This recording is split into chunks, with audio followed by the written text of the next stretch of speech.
మధ్యలోకి గుచ్చండి. చూసారు కదా, చిక్కుడుకాయని ఇలా నిలబెట్టినట్లు అట్లా పెట్టి కూర్చోండి అనమాట.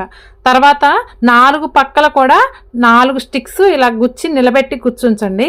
తర్వాత వాటికి కింద ఎలాగైతే ఏ షేప్లో అయితే చిక్కుడుకాయలు పెట్టారో సేమ్ అదే షేప్లో 4 స్టిక్స్ ఉన్నాయి కదా, 4 స్టిక్స్కి 2 వైపులు చిక్కుడుకాయలు పెడితే సరిపోతుంది. అదేంటంటే రథానికి 4 పక్కల స్తంభాలలాగా అలా అనమాట. చూసారు కదా, అలా కూర్చోండి. ఇదేంటంటే రథసప్తమి రోజు సూర్య భగవాన్ని ఆవాహన చేసి మనకు ఆయన గుర్రాన్ని ఆయన రథాన్ని తయారు చేసి మనం పూజ చేసుకున్నట్టు అనమాట. అందుకని ఇది చాలా విశేషంగా చెప్తూ ఉంటారు. తర్వాత మిగిలినటువంటి 3 చిక్కుడుకాయలు ఉన్నాయి కదా, ఆ 3 చిక్కుడుకాయలను కూడా ఒకవైపు కూడా 3 ఒకే స్టిక్కి అలా గుచ్చండి. ఇదేంటంటే పైన గోపురం లాగా తయారు చేసినట్టు. ఇప్పుడు ఏంటంటే ఒకవైపు మాత్రమే చిక్కుడుకాయ మధ్యలో గుచ్చాల్సి వస్తుంది. ఈ స్టిక్ ఏంటంటే ఇంతకుముందు చూపించినంతగా అంత పెద్దగా అవసరం లేదండి.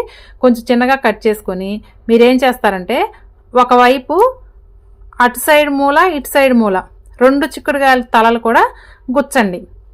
అప్పుడేమవుతుందంటే ఇప్పుడు నేను చూపిస్తున్నా చూడండి, ఇలా అటు సైడ్ ఇటు సైడ్ అనమాట. తర్వాత స్టిక్స్ ఎక్స్ట్రా ఉంటే మనం తుంచేసుకోవచ్చు. ముందైతే మీరు జాయింట్ అర్థం కావాలని చెప్పేసి నేను చూపిస్తున్నాను. చూసారు కదా, ఇలా ఏమైనా ఎక్స్ట్రా స్టిక్స్ ఉంటే తీసేసుకోవచ్చు అనమాట. రెండో సైడ్ వచ్చేసి ఒక చిక్కుడుకాయ ఉంటుంది కదా అటు సైడు, అప్పుడు దాన్ని మిడిల్లో గుచ్చండి. అర్థమవుతుందా?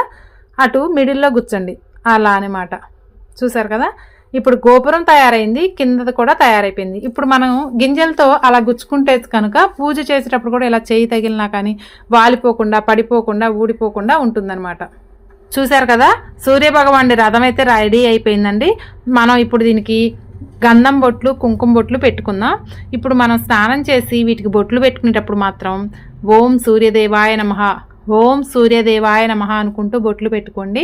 మనం సూర్యదేవుని రథం కదా ఇది తయారు చేస్తున్నాం కదా, ఇది కూరగాయలతో తయారు చేసాం కాబట్టి దాన్ని ఆవాహన చేసినట్లు, అంటే సూర్య భగవానుడి రథం ఇదే అని మనం క్రియేట్